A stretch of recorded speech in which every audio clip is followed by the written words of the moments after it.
اور روشو کو اپنی ان الجھنوں کا جواب آنے والے دنوں میں سامنے ہی مل گیا۔ مشینوں سے تمام بنیادیں کھود کر وقت مقررہ پر مزدور چلے گئے۔ اب روشو کو نگرانی کے فرائض سر انجام دینے تھے۔ وہ نماز عشاء کی ادائیگی کے بعد جب منہدم فیکٹری کی جانب قدم بڑھانے لگا تو اسے ایک عجیب سی آواز سنائی دینے لگی۔ جیسے جیسے وہ فیکٹری کی جانب قدم بڑھاتا جا رہا تھا اس کے کانوں میں ایک شور سا آتا جا رہا تھا۔ وہ آوازیں ایسی تھیں جیسے کئی انسان سرگوشیوں میں ایک دوسرے سے باتیں کرنے میں مصروف ہوں، لیکن جیسے ہی وہ فیکٹری میں تھوڑا سا اور آگے بڑھتا ہے تو چوکنا ہو جاتا ہے، کیونکہ ایک افراتفری سی پھیلی ہوئی تھی وہاں پر، اور کوئی بہت ہی جلد بازی میں کام سر انجام دے رہا تھا۔ اسے یہ احساس ستانے لگا کہ اس کے ارد گرد کا ماحول تو انتہائی پراسرار ہو گیا ہے۔ شدت سے اس کا دل یہ کہنے لگا کہ اس کے ارد گرد ایک نہیں کئی لوگ موجود ہیں۔ جو ہی وہ منہدم فیکٹری کی حدود میں داخل ہوا، بے اختیار اس کے قدم ساکت ہو گئے اور نظروں میں دنیا جہان کی حیرت اور تعجب سمیٹے وہ ان بے شمار بونوں کو تکتا رہ گیا جو فیکٹری کی وسیع حدود میں چونٹیوں کی مانند ہر طرف بکھرے ہوئے تھے۔ انتہائی پھرتی سے بونے اپنے چھوٹے چھوٹے ہاتھوں کے کٹوروں میں مٹی بھر کر لے جاتے اور گھڑے میں پھینک کر پلک چپکنے سے قبل ہی لوٹ آتے۔ سرگوشیوں سے مشابہ آواز انہی کے لبوں سے بلند ہو رہی تھی، تاہم روشو یہ قطعی نہ جان سکا کہ وہ اپنی زبان میں ایک دوسرے سے کیا کہہ رہے ہیں۔ بے شمار بونے محض چند لمحوں میں تمام بنیادیں پاٹ کر اگلے ہی لمحے اپنی اپنی جگہوں سے از خود غائب ہو چکے تھے۔ روشو حیرت اور غیر یقینی سے آنکھیں پھاڑے چاروں طرف گھوم کر رہ گیا، لیکن بے شمار بونے تو دور کی بات کسی ایک بونے کا بھی کہیں وجود نہیں تھا۔ یا الہی، یہ کیا ماجرا ہے؟ کہیں میں کوئی خواب تو نہیں دیکھ رہا؟ لیکن یہ ناقابل یقین سچائی اس کا خواب نہ تھی۔ اس بات کا سب سے اہم اور منہ بولتا ثبوت وہ تمام بنیادیں تھیں جو بونوں نے بھر کر برابر کرنی تھی اور جو اس کی نظروں کے سامنے ہی ہوا تھا۔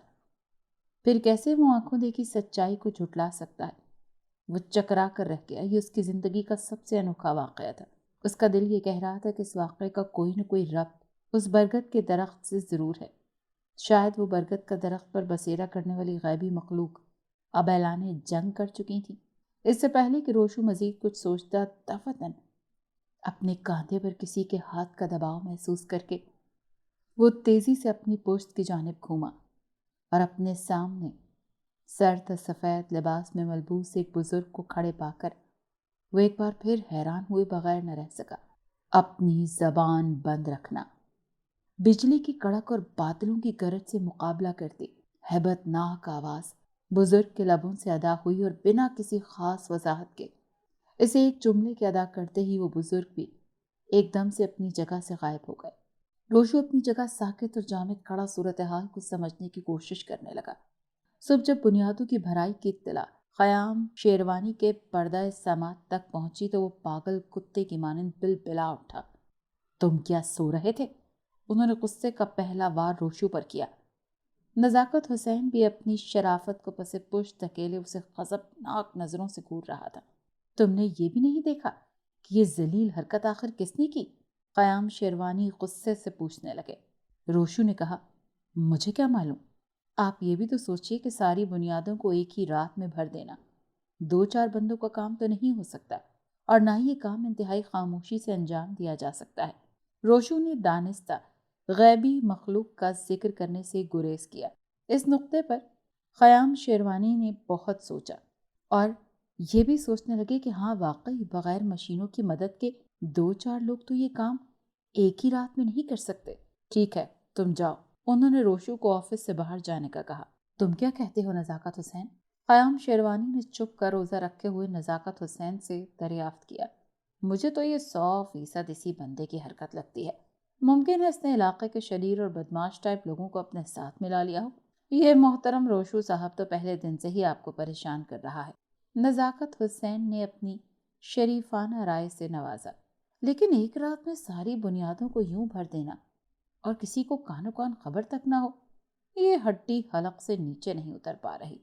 خیام شیروانی نے حیرت اور فکر مندی سے کہا، اس سازش کو اگر بے نقاب کرنا ہے تو دوسری بار آپ اپنے وفادار آدمیوں کو روشو کے ساتھ نگرانی پر مامور فرما دیجیے۔ آج رات ہی دودھ کا دودھ اور پانی کا پانی ہو جائے گا۔ نزاکت حسین کی تجویز معقول تھی، لہٰذا ایسے ہی کیا گیا۔ اگر یہ روشو کی حرکت ہوئی تو تم روشو کے لیے ایک کشکول کا انتظام پہلے ہی کر کے رکھنا۔ قیام شیروانی کو نقصان پہنچانے والے صرف اور صرف بھیک مانگنے کے لائق رہ جاتے ہیں۔ وہ زہریلے ناک کی مانند پھنکارے۔ ایک بار پھر مشینوں کو طلب کیا گیا اور دوبارہ سے بنیادیں کھود دی گئیں، اور اب کی بار 4-6 لوگ گروپوں کی صورت میں روشو کے ساتھ اس کے ارد گرد رہنے کی ذمہ داری پوری کرنے لگے۔ رات کا ٹائم تھا۔ روشو نے اپنے سامنے 2-4 لکڑیاں اکٹھی کر کے آگ جلائیں اور آرام سے بیٹھ گیا، لیکن ایک دم اسے سرگوشی سنائی دی۔ وہ ایک بار پھر چونک اٹھا اور بیٹھے بیٹھے گردن گھما کر منہدم فیکٹری کی جانب دیکھا، اور دیکھتے ہی ایک دم اچھل کھڑا ہوا۔ ایک بار پھر بے شمار بونے وہاں موجود تھے اور دوبارہ اسی طرح سے تمام بنیادوں کو بھرے جا رہے تھے، اور جب بنیادیں بھر چکی تو روشو بہت پریشان ہوا۔ اس نے اپنے ارد گرد ان لوگوں کو دیکھا جو کہ خود اس کی نگرانی اور ساتھ فیکٹری کی نگرانی کے لیے وہاں موجود تھے۔ ان لوگوں کے تو کانوں پر جوں تک نہیں رینگی، یوں مانو انہیں خبر ہی نہ ہوئی کہ وہ یہاں پر بیٹھے ہیں اور انہیں سامنے مخلوق نظر ہی نہ آئی ہو اور بنیادیں خود بخود بھر گئی ہوں۔ ایک دم روشو نے کہا، ارے تم لوگوں کو کچھ ہوش ہے؟ وہ دیکھو تمام بنیادیں پھر بھر دی گئی ہیں۔ روشو بھی چلاتے ہوئے کہنے لگا۔ تمام لوگ وہاں ساکت رہ گئے۔ یہ کیا مذاق ہے؟ اگلے دن دوبارہ قیام شیروانی غصے میں بھرا بیٹھا تھا۔ نگرانی پر مامور ایک بندے نے ذرا سی رد و بدل سے ایک ہی بیان دیا تھا، ہم نے تو ساری رات جاگ کر پہرا دیا ہے، ہم خدا کو حاضر ناظر جان کر کہتے ہیں، ہم نے فیکٹری کی حدود میں کسی انسان تو کیا کسی بلے کے بچے کو بھی داخل ہوتے ہوئے نہیں دیکھا۔ ہمیں نہیں معلوم کہ بنیادیں کب اور کس نے دوبارہ بھر دیں۔ ان کے چہرے پر ہوائیاں اڑی ہوئی تھیں اور آنکھوں میں خوف کی پرچھائیاں تھیں۔ ان کا کہنا تھا کہ کسی نے بھی فیکٹری میں کسی کو بھی آتے نہیں دیکھا، اور یہ بنیادیں کیسے بھر دی گئیں؟ اس کا جواب ان کے پاس صرف یہ تھا کہ یہ کارروائی کسی پراسرار وجود کی ہی ہو سکتی ہے، کوئی غیبی قوت، نادیدہ مخلوق جسے لاکھ کوشش کے باوجود بھی ہماری نظریں دیکھنے سے قاصر ہیں۔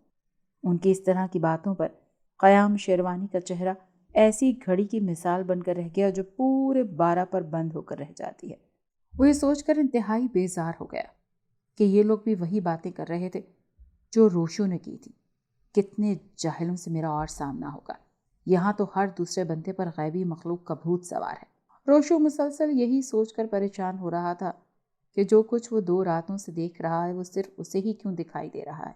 کل رات اس کے ساتھ مل کر اور بھی کئی بندے تھے جو کہ یہاں موجود ہو کر فیکٹری کی دیکھ بھال کر رہے تھے، لیکن کسی کو بھی وہ بونے نظر نہیں آئے۔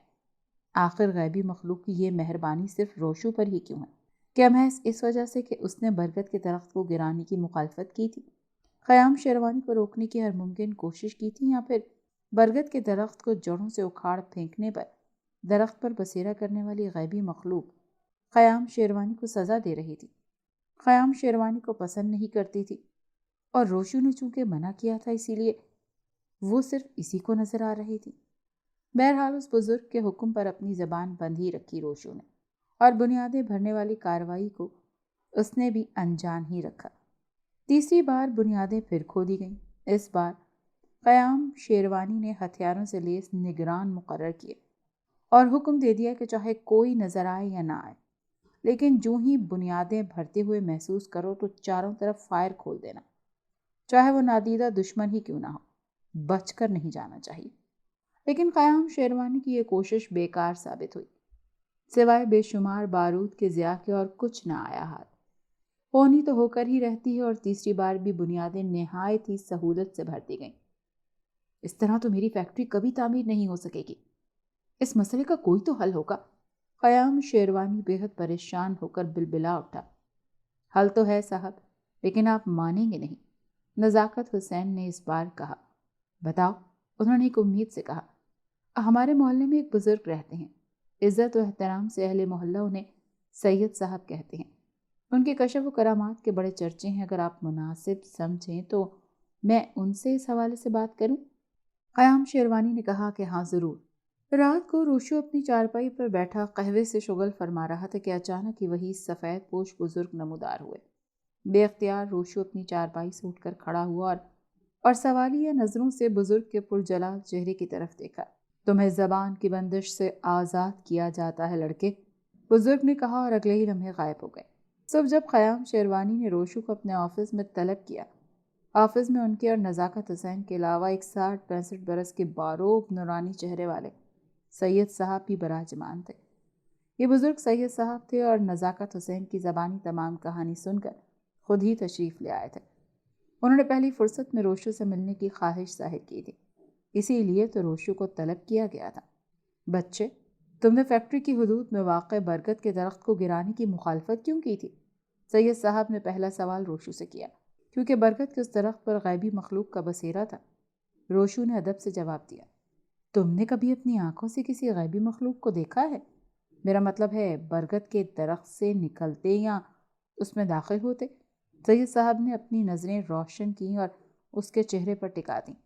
جی نہیں، لیکن مجھے اپنے دادا اور باپ کی باتوں پر پختہ یقین تھا، اس نے مضبوط لہجے میں جواب دیا۔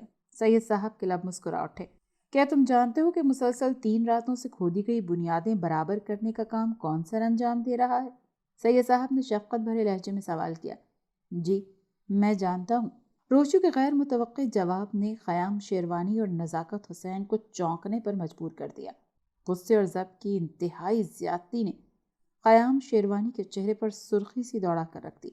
اگر روشو کو اس بات کا علم تھا کہ بنیادیں کون بھر جاتا تھا تو اس نے خیام شیروانی سے یہ بات کیوں چھپائے رکھی؟ کیا تم بتانا پسند کرو گے؟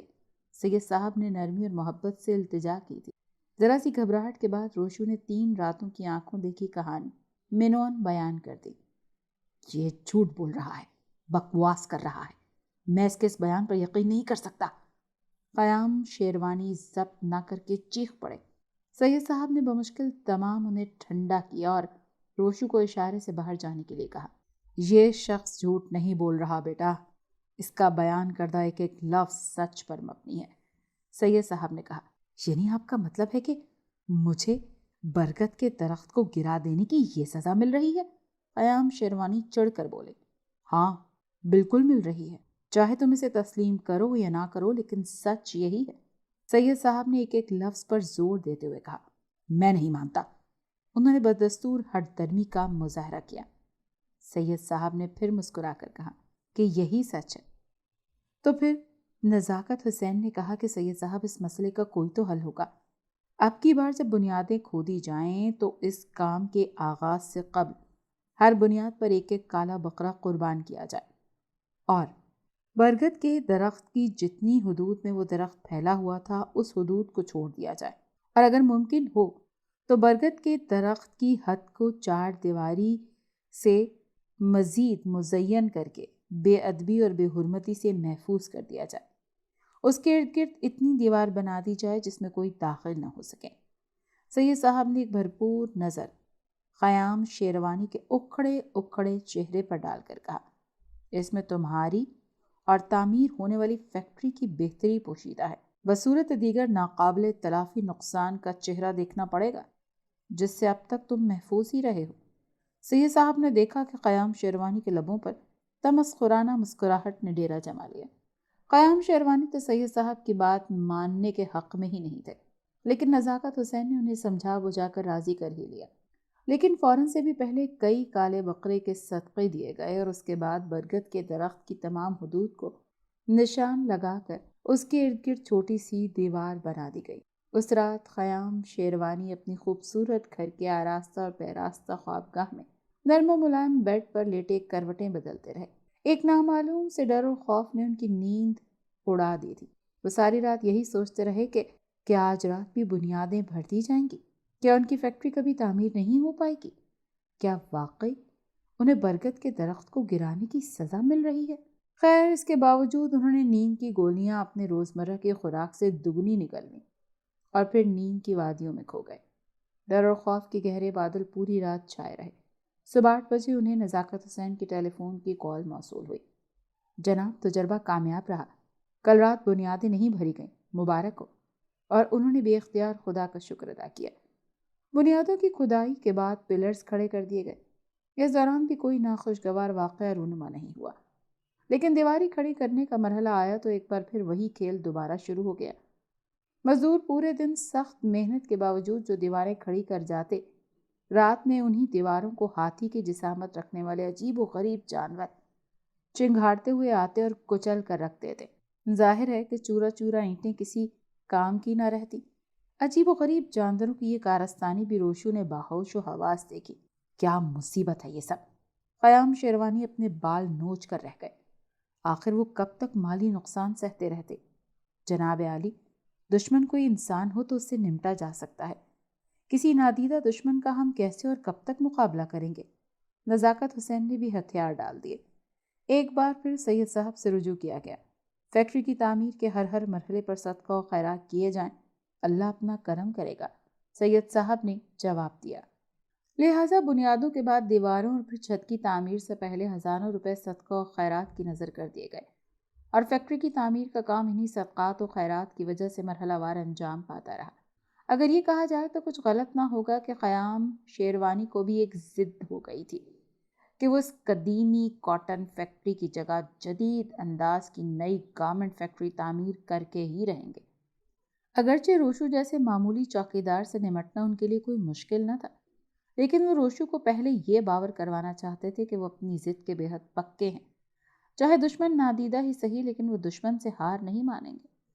اور بالآخر خوشیوں بھری وہ گھڑی بھی آن پہنچی جب قیام شیروانی کو ان کے دیرینہ خواب کی تعمیر میسر آ گئی، یعنی سابقہ کاٹن فیکٹری کی جگہ دور جدید کی سہولیات سے آراستہ ان کی نئی گارمنٹ فیکٹری تیار ہو گئی۔ اس دن وہ خوشی کی انتہائی زیادتی سے باولے ہوئے جا رہے تھے۔ اس خوشی میں انہوں نے اپنے سینکڑوں روپے کی مٹھائی بھی تقسیم کروائی اور اپنی جیت کے نشے میں غرق روشی کو خصوصی طور پر اپنے آفس میں طلب کر کے اسے اپنے ہاتھوں سے 5 کلو کی مٹھائی کا ٹوکرا عنایت کرتے ہوئے کہا، دیکھا تم نے؟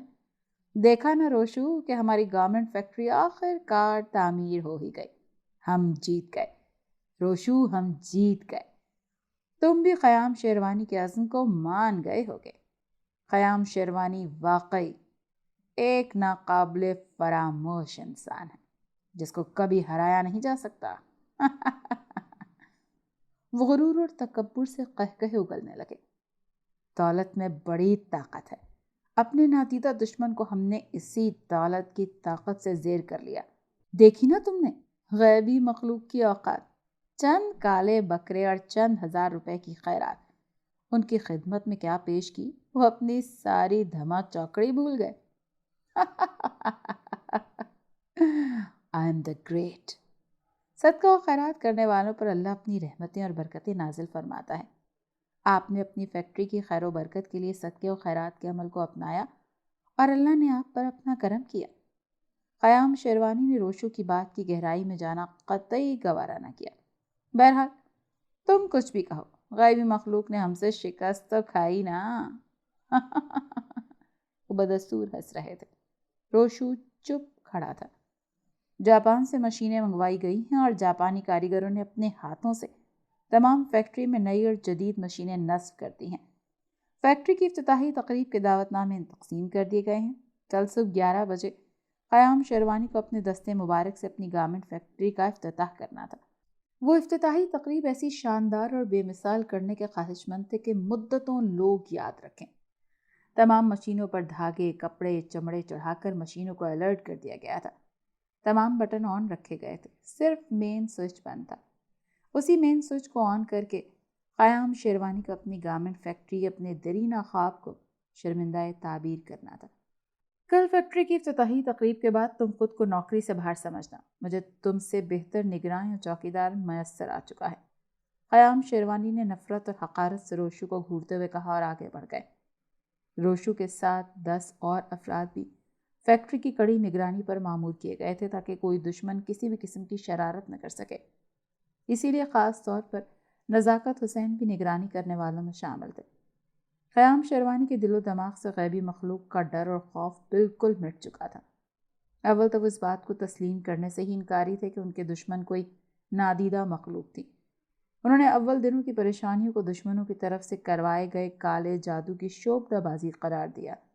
دوم یہ کہ وہ اپنی دانش میں اپنے نادیدہ دشمنوں کو شکست سے دوچار کر چکے تھے، اسی لیے وہ قطعی مطمئن تھے۔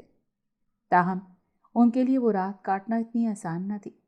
ان کے دائرے اختیار میں اگر ہوتا تو وہ صبح کو کھینچ کر لے آتے۔ چشم تصور سے وہ اپنے آپ کو عمرہ اور وزراء کے درمیان گھرے ہوئے اور خود کو اپنی گارمنٹ فیکٹری کا افتتاح کرتے ہوئے دیکھ کر اپنے آپ مسکرائے جا رہے تھے۔ اور پھر نہ جانے وہ کب نیند کی وادیوں میں اتر گئے۔ یہ ان کی زندگی کی آخری پرسکون نیند تھی۔ اس رات کے بعد سکون کی نیند ان کے لیے محض ایک خواب بن کر رہ جانی تھی جس سے وہ لا علم تھے۔ نیند کی مہربان دیوی ان پر مہربان ہو چکی تھی۔ ہر ذی روح اس وقت سویا ہوا تھا، لیکن دوسری طرف کچھ لوگ جاگ رہے تھے جو کہ فیکٹری کی حفاظت پر مامور تھے۔ اب بولو روشو، کیا کہتے ہو؟ کل صبح قیام شیروانی اپنے مبارک ہاتھوں سے اپنی اس گارمنٹ فیکٹری کا افتتاح کرنے والے ہیں۔ ارے یہ تمہاری غیبی مخلوق کو چپ کیوں لگ گئی؟ کیا میدان چھوڑ کر بھاگ گئی ہے؟ نزاکت حسین نے بھی حقارت اور طنز سے بھرپور لہجے میں ہنستے ہوئے کہا۔ پہلے تو بار بار بنیادیں بھر جاتی تھیں، دیواریں گرائی جا رہی تھیں، اینٹیں مٹی بنا کر ضائع کی جا رہی تھیں۔ ارے اب کیا ہوا؟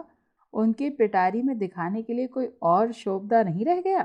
نزاکت حسین نے تمسخر اڑاتے ہوئے کہا، لیکن اگلے ہی لمحے ان کی ہنسی ان کے سینوں میں گھٹ کر رہ گئی اور آنکھیں فرط خوف سے پھیل کر نزاکت حسین کے وجود پر ٹک کر رہ گئیں، جس کا جسم زمین سے از خود بلند ہو کر ہوا میں اس طرح معلق ہو کر رہ گیا تھا جیسے اسے کسی نادیدہ قوت نے دبوچ رکھا ہو، اور اس نادیدہ ہستی کی گرفت میں نزاکت حسین کی گردن تھی۔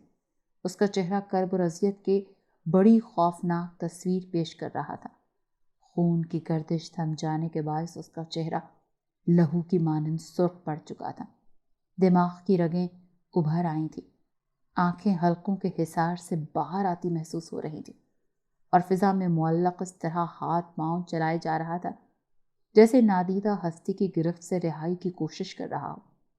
روشو سمیت وہاں موجود تمام افراد یہ ناقابل یقین منظر دیکھ کر اس طرح ساکت ہو چکے تھے جیسے کسی نے ان سب کو سحر پھونک کر پتھر کی طرح منجمد کر ڈالا ہو۔ اور اگلے ہی لمحے نزاکت حسین کا وجود ہوا میں مزید بلند ہوا اور اسی رفتار سے زمین کی جانب آنے لگا، اور پھر دھپ سے نزاکت حسین کا وجود زمین پر آ گرا۔ گرتے ہی اس کا سر تربوز کی مانند چٹک کر رہ گیا۔ گاڑھے گاڑھے سرخ خون کا فوارہ سا ابل پڑا اور زمین پر بکھرنے لگا۔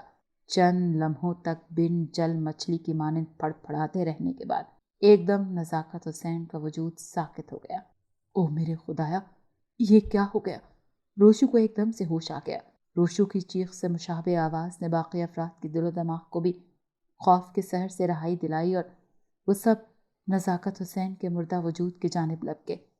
اس سے پہلے کہ ان میں سے کوئی نزاکت حسین کے وجود پر جھک کر اس کی موت کی تصدیق کر پاتا، اچانک ہی ساکت پڑے نزاکت حسین کا پچکا ہوا سر زمین سے کچھ بلند ہوا، اور اس کے لبوں سے ایک بھاری بھرکم لیکن انتہائی ہیبتناک اور غضبناک مردانہ آواز نکلی۔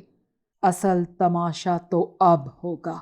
آواز بند ہوتے ہی نزاکت حسین کا پچکا ہوا سر دوبارہ بے دم ہو کر رہ گیا۔ وہاں موجود افراد میں بھگدڑ مچ گئی۔ 5 افراد تو مارے خوف کے بھاگ کھڑے ہوئے، جو بھاگے نہیں وہ بھی ایک کونے میں کھڑے ہو کر تھر تھر کانپ رہے تھے۔ روشو کی حالت بھی ان سے کچھ مختلف نہیں تھی۔ خوف نے ان کی صورتوں کو لٹھے کی مانند سفید کر ڈالا، جیسے ان کے جسموں میں موجود لہو سارا کا سارا خشک ہو چکا ہو۔ ابھی وہ خوف کے اس جال سے باہر بھی نہ آ پائے تھے کہ تاریکی اور سناٹے کی دیوار میں شگاف ڈالتی مشینیں خود بخود چلنے کی آوازیں شروع ہو گئیں۔ بیک وقت ان سب نے فیکٹری کی طرف دیکھا۔ بلا شبہ مشینوں کی آواز فیکٹری کے اندر سے ہی آ رہی تھی، اور اس بات کا منہ بولتا ثبوت یہ تھا کہ چند لمحے قبل جو فیکٹری اندھیرے میں ڈوبی ہوئی تھی اب دن کی طرح روشن دکھائی دے رہی تھی۔ جانے کس نے فیکٹری کی تمام لائٹیں آن کر دی۔ نہ صرف فیکٹری کی تمام کھڑکیاں اور دروازے کھول دیے گئے بلکہ تمام مشینری بھی متحرک ہو گئی، اور ایک نامعلوم سی افراتفری بھی شدت سے محسوس ہو رہی تھی، جیسے فیکٹری کے اندر زندگی متحرک ہو گئی ہو۔ کئی لوگ کوئی اہم کام سر انجام دینے میں مصروف ہوں۔ ایک محسوساتی شور برپا تھا، چیخ و پکار سی مچی ہوئی تھی، اور تو اور چہل پہل سی لگی محسوس ہو رہی تھی۔ یہ سب کیا ہو رہا ہے؟ ایک بندے نے خوف سے لرزتے ہوئے زبان کھولی۔ مجھے تو یہ فیکٹری ہی آسیب زدہ لگتی ہے۔ دوسرے نے خوف سے تھوک نگلتے ہوئے جواب دیا، یہ سب غیبی مخلوق کی کارستانیاں ہیں۔ وہ اب کھل کر خیام شیروانی سے انتقام لینے پر اتر آئی ہے۔ اللہ رحم کرے۔ ایک مزدور نے اعتراف کرتے ہوئے کہا، اپنی جان کی سلامتی چاہتے ہو تو کلام الہی کی صورتوں کا ورد شروع کر دو، ورنہ آج کی رات ہماری بھی آخری رات ہوگی۔ ساری رات فیکٹری میں یہی تماشا چلتا رہا۔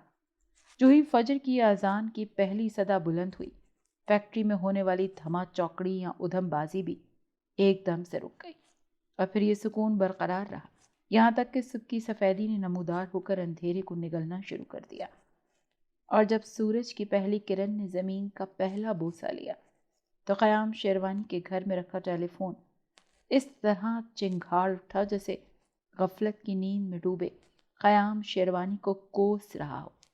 ٹیلی فون کی چیختی بیل پر وہ ایک بھرپور انگڑائی لے کر بیدار ہوئے اور ہاتھ بڑھا کر ٹیلی فون کا ریسیور اٹھا کر کان سے لگایا۔ قیام شیروانی اسپیکنگ، انہوں نے کہا، اور پھر دوسری جانب سے جو صدا بلند ہوئی بالکل ایسے لگا جیسے زور ان کی سماعت میں پونک دیا گیا ہو، جیسے وہ ابھی ہی مر جائیں گے۔ I'm just coming۔ انہوں نے ریسیور کریڈل پر پٹخا اور بنا لباس تبدیل کیے نائٹ ڈریس میں ہی اپنی گاڑی کی طرف لپکے۔ فیکٹری کے باہر لوگوں کا ایک ہجوم کھڑا تھا۔ نزاکت حسین کی عبرتناک موت ہر زبان کی کہانی بنی ہوئی تھی۔ چہمگوئیاں سی ہو رہی تھی جو اس وقت ایک دم سے رک گئیں جب قیام شیروانی کی چمچماتی مرسڈیز کار سامنے آ کر رکی۔ انہوں نے نہ تو لوگوں کے ہجوم کی طرف دیکھا اور نہ ہی نزاکت حسین کے مردہ پڑے وجود پر نگاہ ڈالنا گوارا۔ کمان سے نکلے تیر کی طرح وہ سیدھے فیکٹری کے اندر داخل ہوئے۔ وہ پاگل ہوا کی طرح پوری فیکٹری میں گردش کرتے رہے اور فیکٹری کی بربادی پر دیوانوں کی مانند چیختے چلاتے رہے۔ شاید ہی فیکٹری کی کوئی چیز متاثر ہونے سے بچی ہو۔ ہر چیز کو بے دردی سے تباہ و برباد کر دیا گیا تھا۔ بے رحمی اور سفاکی کی ایک انتہا تھی۔ بے شمار قینچیاں، سوئیاں، ایسے ہی دیگر ضروری اوزار اور آلات ٹکڑے ٹکڑے ہو کر زمین پر بکھرے ہوئے تھے۔ لاکھوں روپے کا کپڑا اور مہنگے ترین چمڑے باریک باریک کاٹ کر ان کا ایک ڈھیر، ایک پہاڑ سا بنا کر کھڑا کر دیا گیا تھا۔ کھڑکیاں ٹوٹی ہوئی تھیں۔ تمام ٹیوب لائٹس اور دیگر بجلی سے متعلق سامان کو بھی ہدف بنایا گیا۔ نادیدہ دشمن نے بڑی ہی فراخ دلی سے ہر چیز کو ظلم و ستم کا نشانہ بنایا۔ قیام شیروانی پاگل ہو اٹھے، دونوں ہاتھوں سے اپنے بال نوچے، وہ اپنی پوری جان سے چیخ پڑے۔ ان کی کرب انگیز چیخ فیکٹری کے اندر گردش کرتی ہوئی دم توڑ گئی۔ ان کے دل میں اسی شدت کا درد اٹھا کہ وہ دونوں ہاتھوں سے اپنے سینوں کو دبائے زمین پر بیٹھتے چلے گئے۔ ایک ہی رات میں کروڑوں روپوں کا ناقابل تلافی نقصان براہ راست ان کے دل پر اثر انداز ہوا اور انہیں فوراً سے پہلے ہاسپٹلائز کر دیا گیا۔ صدمہ بہت گہرا تھا اور ان کے دل و دماغ کو بری طرح متاثر کر گیا۔ ان کی جان تو بچ گئی لیکن حالت پاگلوں جیسی ہو کر رہ گئی۔ کبھی وہ بیٹھے بیٹھے ایک دم سے رونے لگتے، زارو قطار بے تحاشا اور پھوٹ پھوٹ کر، اتنا روتے اور گھنٹوں روتے جب تک کہ انہیں بے ہوشی کا انجیکشن لگا کر ہوش و حواس سے بیگانہ نہ کر دیا جائے۔ وہ روئے ہی چلے جاتے اور کبھی اچانک ہنسنا شروع کر دیتے، اس قدر ہنستے کہ لوٹ پوٹ ہو جاتے۔ ڈاکٹرز کا اس رائے پر ایک دوسرے سے اتفاق تھا کہ صدمہ بہت گہرا پہنچا ہے اور سنبھلنے میں وقت بھی بہت لگے گا۔ دوسری طرف قیام شیروانی کی بیگم عذرا شیروانی فوری طور پر فیکٹری کی دیکھ بھال قیام شیروانی کے بھتیجے ساغر شیروانی کے سپرد کر چکی تھی اور ان کی مدد کے لیے اپنے اکلوتے بیٹے عمار شیروانی کو بھی پاکستان آنے کے لیے خط لکھ ڈالا تھا۔ عمار شیروانی برطانیہ میں مقیم تھا۔ ساغر شیروانی کو جب تمام کہانی کا علم ہوا تو انہوں نے پہلی فرصت میں پہلا حکم یہی صادر کیا کہ جس جگہ برگد کا درخت واقع تھا وہ تمام جگہ باؤنڈری وال ڈال کر ایک الگ کر دی جائے اور وہاں کسی بھی چیز کی تعمیر نہ کی جائے۔ فیکٹری کی مرمت کرنے والے مزدوروں نے سب سے پہلے یہی کام سر انجام دیا، جس کے بعد برگد کے درخت پر واقع وہ تمام چار دیواری پہلے سے بھی زیادہ مضبوط کھڑی کر دی گئی۔ قیام شیروانی سے بہت مختلف ہیں، انہیں تو غیبی مخلوقات کے ہونے پر یقین ہی نہیں تھا۔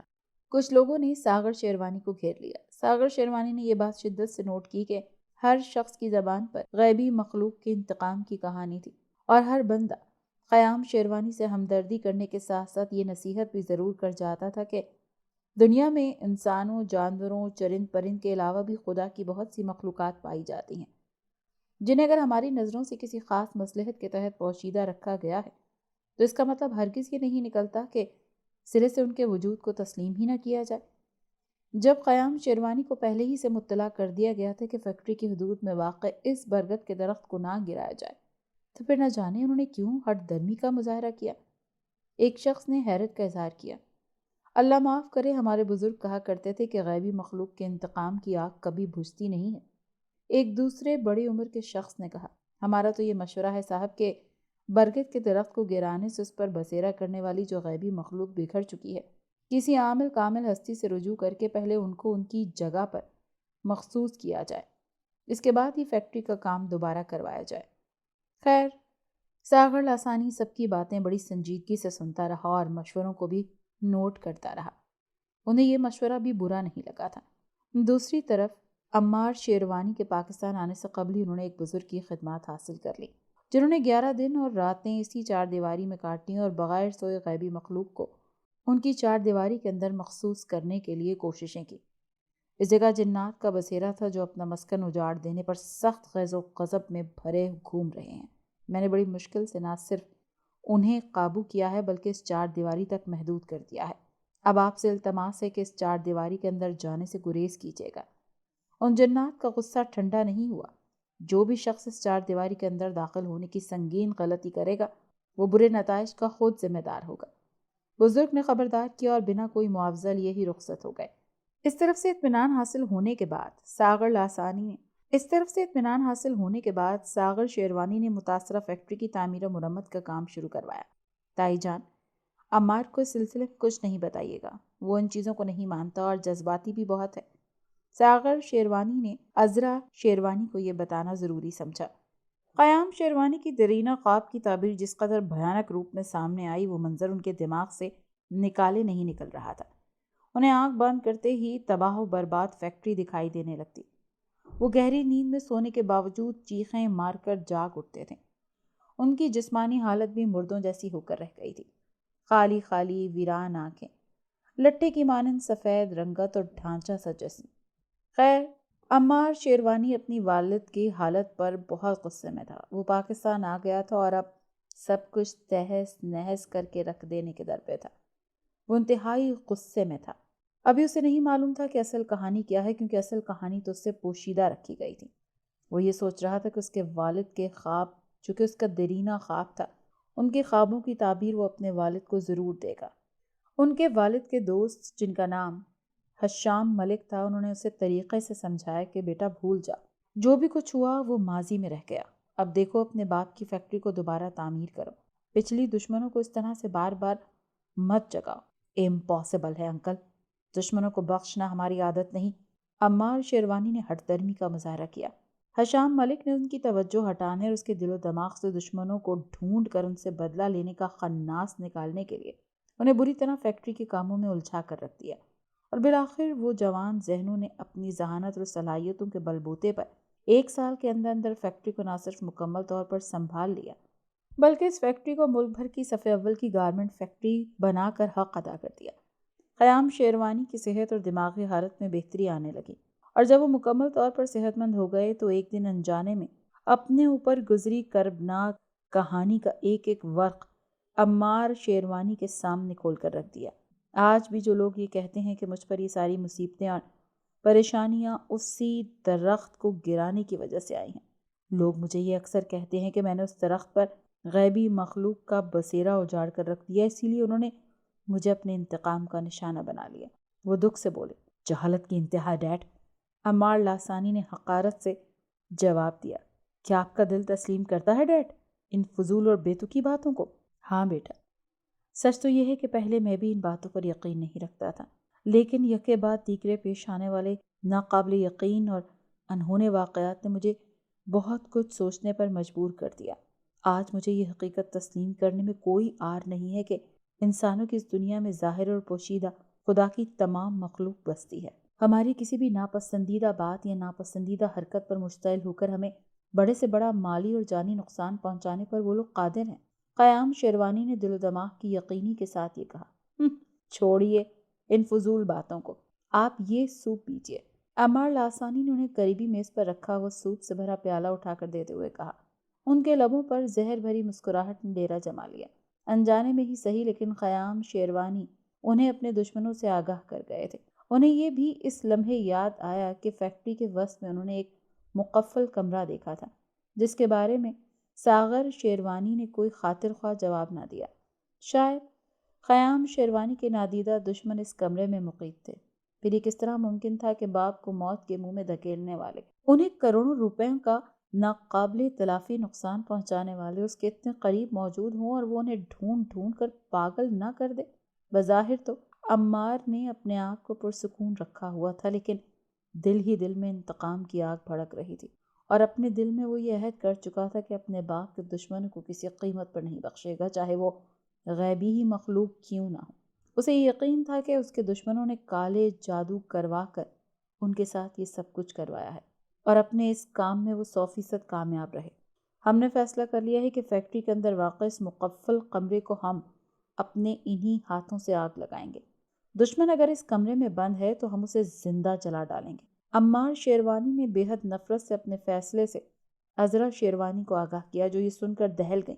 ایسا غضب نہ کرنا بیٹا، تمہارے ڈیڈ اب تک سنبھل نہیں پائے ہیں۔ انہوں نے عمار شیروانی کو اشاروں میں سمجھانے کی کوشش کی۔ او کم آن، افسوس کی بات ہے ماما، آپ بھی جاہل لوگوں کی باتوں پر یقین کر بیٹھی ہیں۔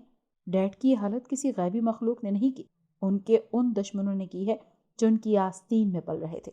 برگد کے درخت کو تو محض ایک ایشو بنا دیا گیا ہے تاکہ اصل دشمن پردے میں ہی رہیں اور موقع ملتے ہی پھر ہمیں ڈسنے کے لیے تیار رہیں، لیکن ہم نے فیصلہ کیا ہے کہ ہم ان آستین کے سانپوں کو اب سر اٹھانے کی اجازت ہرگز نہیں دیں گے۔ عمار شیروانی نے اپنے دو ٹوک فیصلے سے اپنی ماں کو آگاہ کیا۔ عذرا شیروانی نے پہلی فرصت میں ساغر شیروانی کو اس کے ارادوں سے آگاہ کیا۔ جو کمرہ مقفل ہے اسے مقفل ہی رہنے دیں، آپ ایسی کوئی حماقت نہیں کریں گے۔ ہم دوبارہ سے ان تمام کرائسس سے گزرنے کی ہمت نہیں کر سکتے۔ خدا کے فضل سے ہماری فیکٹری چل پڑی ہے، پھر ہم کیوں بیٹھے بٹھائے کوئی مصیبت اپنے سر مول لیں؟ ساغر شیروانی نے عمار شیروانی کو سمجھانے کی بھرپور کوشش کی۔ جب سے وہ بزرگ کمرے میں جنات کو بند کر کے گئے ہیں، اس دن کے بعد سے ساغر شیروانی نے کئی بار ہوش و حواس میں اس کمرے کی دیواروں سے مرد و زن کو باہر آتے اور دیواروں میں غائب ہوتے دیکھا ہے۔ وہ بزرگ کے کھینچے گئے حصار سے باہر نہیں آ سکتے تھے، اسی لیے اکثر لوگوں نے انہیں مقفل کمرے کے ارد گرد ہی چلتے پھرتے کئی بار دیکھا تھا۔ لیکن یہ بات عمار شیروانی کو بتانا فضول تھی، کیونکہ وہ کسی قیمت بھی ان باتوں پر باپ کی طرح یقین ہی نہیں رکھتا تھا۔ گویا لوگ جو بکواس کر رہے ہیں کہ خیام شیروانی کو برگد کے درخت کو گرانے پر درخت پر بسیرا کرنے والی اس نادیدہ مخلوق نے یہ عبرت ناک سزا دی ہے، تو ہم ان کی بکواس سنتے رہیں؟ Never my dear cousin, never, not at all. ہم ان لوگوں کو یہ بتا کر رہیں گے کہ اس دنیا میں صرف وہی مخلوق بستی ہے جو ہمیں نظر آتی ہے، جنہیں ہم دیکھ سکتے ہیں۔ کسی غیبی مخلوق کا کرۂ ارض پر کوئی وجود ہی نہیں ہے۔ عمار شیروانی نے دو ٹوک بات کی۔ ساغر شیروانی نے خاموشی کی چادر اوڑھ لی۔ ساغر شیروانی اس وقت یہ سوچ کر چپ ہو گئے کہ وہ آہستہ آہستہ عمار کو سمجھا بجھا کر ایک دن قائل کر ہی لیں گے، لیکن عمار نے ساغر کو ایسا کوئی موقع فراہم کیے بغیر ہی دوسرے ہی دن مٹی کے تیل سے بھرا کنستر ساتھ لیا اور مقفل کمرے کی طرف بڑھا۔ اس نے غصے کی شدت سے بے قابو ہوتے ہی پہلے مقفل کمرے کے باہر چاروں اطراف مٹی کا تیل چھڑکا اور پھر 2-3 بھرپور ضربیں لگا کر مقفل کمرے کا دروازہ توڑ کر دن دناتے ہوئے کمرے میں داخل ہو گیا۔ انہیں روکو، انہیں روکو، وہ غصے سے پاگل ہو رہا ہے۔ مٹی کا تیل لیے کمرے کو آگ لگانے کے لیے جا چکا ہے۔ کچھ لوگ دوڑتے ہوئے ساغر شیروانی کے پاس آئے۔ او نو عمار، یو آر کریزی مین۔ ساغر شیروانی نے غصے سے میز پر مکہ مارا اور چاہتے ہی آفس سے باہر نکل کر مقفل کمرے کی جانب دوڑ لگا دی کہ دفتن کرب میں ڈوبی ایک مردانہ چیخ نے انہیں ہلا کر رکھ دیا، اور پھر اسے ایک چیخ کے بعد چیخوں کا نہ رکنے والا سلسلہ جاری ہو کر رہ گیا۔ ساغر شیروانی نے باہر کی جانب دوڑ لگائی۔ تمام ورکرز نے ان کی پیروی کی۔ کمرے کا دروازہ ٹوٹا پڑا تھا اور دروازے کی خلا سے جو منظر انہوں نے دیکھا وہ ان کے حواسوں کو منجمد کر دینے کے لیے کافی تھا۔ ساغر شیروانی سمیت ہر شخص گوشت پوشت کا بت بنا پتھرائی ہوئی نظروں سے اس ناقابل یقین اور خوف سے رونگٹے کھڑے کر دینے والے منظر کو تکے جا رہا تھا۔ فضا میں ایک انسانی ہاتھ کا پنجہ معلق تھا۔ کہنے کو تو وہ انسانی ہاتھ کا پنجہ تھا، لیکن عام انسان کے ہاتھ کے پنجے سے